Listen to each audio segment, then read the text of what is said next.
السلام علیکم۔ دین دنیا رہبر کی اس ویڈیو میں آپ کو خوش آمدید۔ ہیکل سلیمانی در حقیقت ایک مسجد یا عبادت گاہ تھی جو حضرت سلیمان علیہ السلام نے اللہ کے حکم سے جنات سے تعمیر کروائی تھی تاکہ لوگ اس کی طرف منہ کر کے یا اس کے اندر عبادت کریں۔ ہیکل سلیمانی کی تعمیر سے پہلے یہودیوں کے ہاں کسی بھی باقاعدہ ہیکل کا نہ کوئی وجود اور نہ اس کا کوئی تصور تھا۔ اس قوم کو بدوؤں والی خانہ بدوش زندگی تھی۔ ان کا ہیکل یا معبد ایک خیمہ تھا۔ اس خیمے میں تابوت سکینہ رکھا ہوتا تھا جس کی جانب رخ کر کے عبادت کیا کرتے تھے۔ روایات کے مطابق یہ تابوت جس لکڑی سے تیار کیا گیا تھا اسے شمشاد کہتے ہیں، جسے جنت سے حضرت آدم علیہ السلام کے پاس بھیجا گیا تھا۔ یہ تابوت نسل در نسل انبیاء سے ہوتا ہوا حضرت موسیٰ علیہ السلام تک پہنچا تھا۔ اس مقدس صندوق میں حضرت موسیٰ علیہ السلام کا عصا، من و سلوہ اور دیگر انبیاء کی یادگاریں تھیں۔ یہودی اس تابوت کی برکت سے ہر مصیبت اور پریشانی کا حل کیا کرتے تھے۔ مختلف اقوام کے ساتھ جنگوں کے دوران اس صندوق کو لشکر کے آگے رکھا کرتے تھے۔ اس کی برکت سے دشمن پر فتح پایا کرتے تھے۔ جب حضرت داؤد علیہ السلام کو بادشاہت عطا ہوئی تو آپ نے اپنے لیے ایک باقاعدہ محل تعمیر کروایا۔ ایک دن ان کے ذہن میں خیال آیا کہ میں خود تو محل میں رہتا ہوں جبکہ میری قوم کا معبد آج بھی ایک خیمے میں رکھا ہوتا ہے۔ یہ بائبل کی روایت ہے جیسے بائبل میں ہے۔ بادشاہ نے کہا، میں تو دیوار کی شاندار لکڑی سے بنے ہوئے ایک محل میں رہتا ہوں مگر خداوند کا تابوت ایک خیمے میں پڑا ہوتا ہے۔ چنانچہ آپ نے ہیکل کی تعمیر کا ارادہ کیا اور اس کے لیے ایک جگہ کا تعین کیا گیا۔ ماہرین نے آپ کو مشورہ دیا کہ اس ہیکل کی تعمیر آپ کے دور میں ناممکن ہے۔ آپ اس کا ذمہ اپنے بیٹے حضرت سلیمان علیہ السلام کو دے دیجئے۔ چنانچہ حضرت سلیمان علیہ السلام نے اپنے دور حکومت کے چوتھے سال میں اس تعمیر کا باقاعدہ آغاز کیا۔ آج اس کی بناوٹ اور مضبوطی سے اندازہ کیا جا سکتا ہے کہ یہ تعمیر انسانوں کے بس کی بات نہیں تھی۔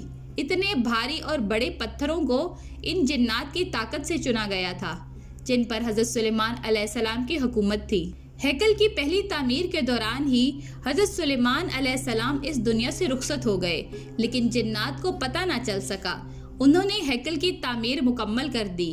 یہ واقعہ آپ نے پہلے بھی پڑھا ہوگا کہ حضرت سلیمان علیہ السلام کی روح اللہ نے دوران عبادت ہی قبض کر لی، لیکن اس کی ترکیب اس طرح بنی کہ آپ ایک لکڑی پر سر اور کمر رکھ کر عبادت میں مصروف ہو گئے اور اس لکڑی کے سہارے سے یوں لگتا تھا کہ آپ بھی عبادت ہی کر رہے ہیں جبکہ آپ کا انتقال ہو چکا تھا۔ بہرحال یہ ہیکل، معبد یا مسجد بہت عالیشان اور وسیع و عریض تعمیر کی گئی تھی۔ حضرت سلیمان علیہ السلام کی وفات کے بعد اس میں 3 حصے کر دیے گئے تھے۔ بیرونی حصے میں عام لوگ عبادت کیا کرتے تھے۔ اس کے اگلے حصے میں علماء جو کہ انبیاء کی اولاد میں سے تھے ان کی عبادت کی جگہ تھی۔ اس کے اگلے حصے میں جسے انتہائی مقدس سمجھا جاتا تھا اس میں تابوت سکینہ رکھا گیا تھا۔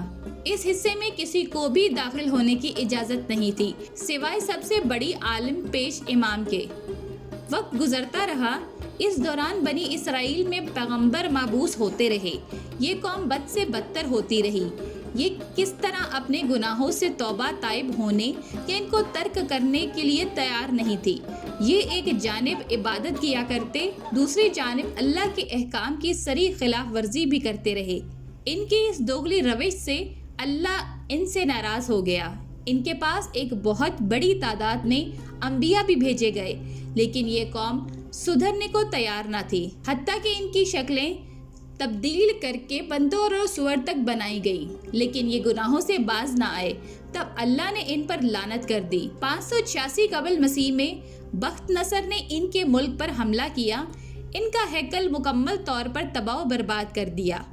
ہیکل میں سے تابوت سکینہ نکالا، 6 لاکھ کے قریب یہودیوں کو قتل کیا، تقریباً 2 لاکھ یہودیوں کو قید کیا اور اپنے ساتھ بابل لے گیا اور شہر سے باہر یہودی غلاموں کی ایک بستی تعمیر کی جس کا نام تل ابیب رکھا گیا۔ 70 سال تک ہیکل صفحہ ہستی سے مٹا رہا۔ دوسری طرف بخت نصر نے تابوت سکینہ کی شدید بے حرمتی کی اور اسے کہیں پھینک دیا۔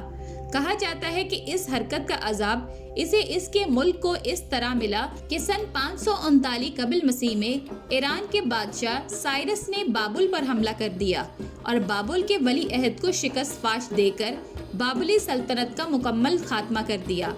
سائرس ایک نرم دل اور انصاف پسند حکمران تھا۔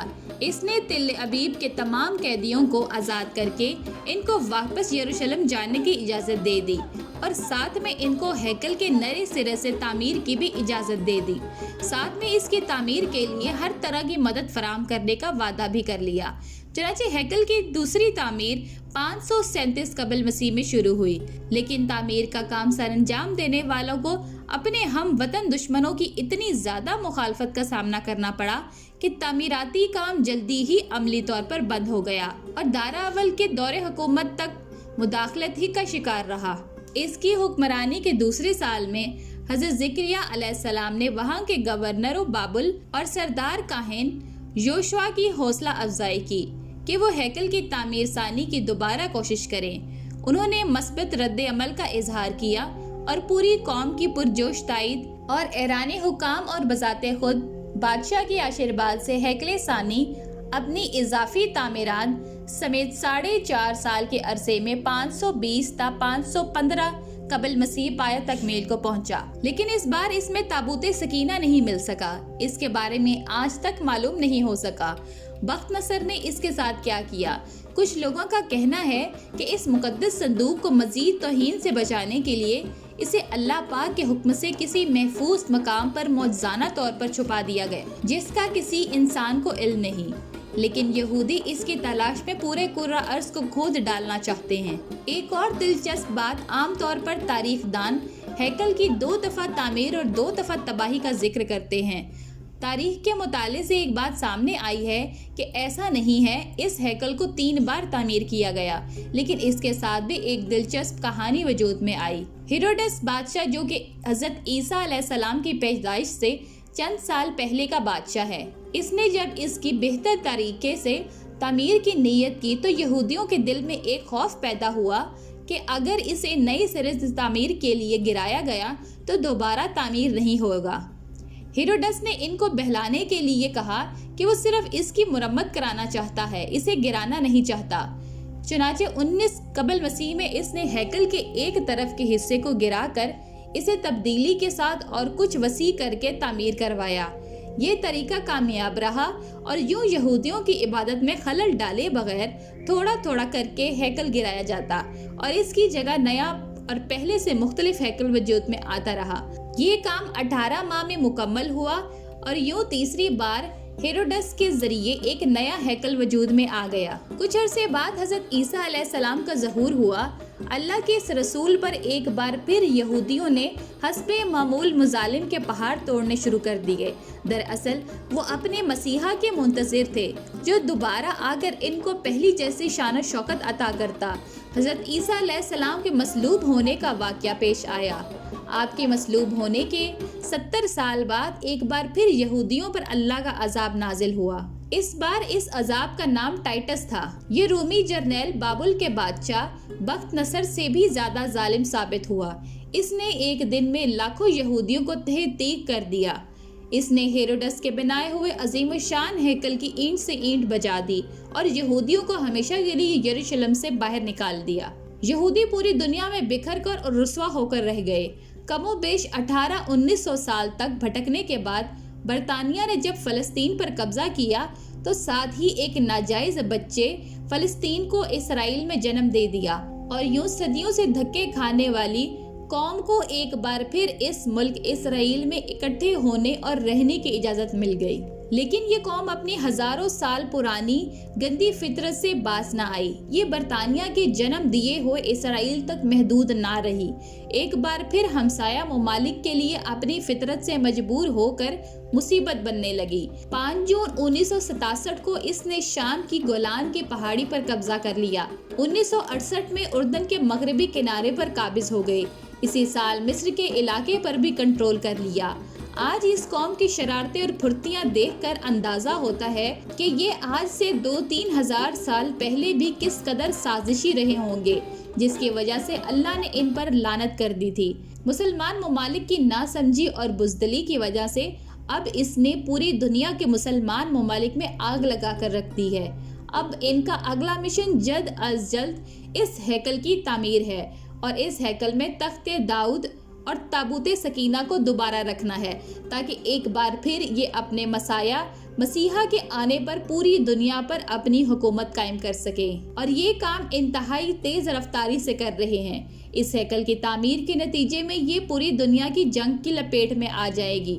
امریکہ کے صدر ڈونلڈ ٹرمپ کا اسرائیل کے دارالخلافہ کی تبدیلی کا اعلان بھی اسی سلسلے کی ایک کڑی ہے، لیکن مسلمان اقوام کو کوئی پرواہ نہیں۔ اللہ ہم مسلمانوں میں اتحاد قائم کرے اور ہمیشہ اپنے حفظ و امان میں رکھے، آمین۔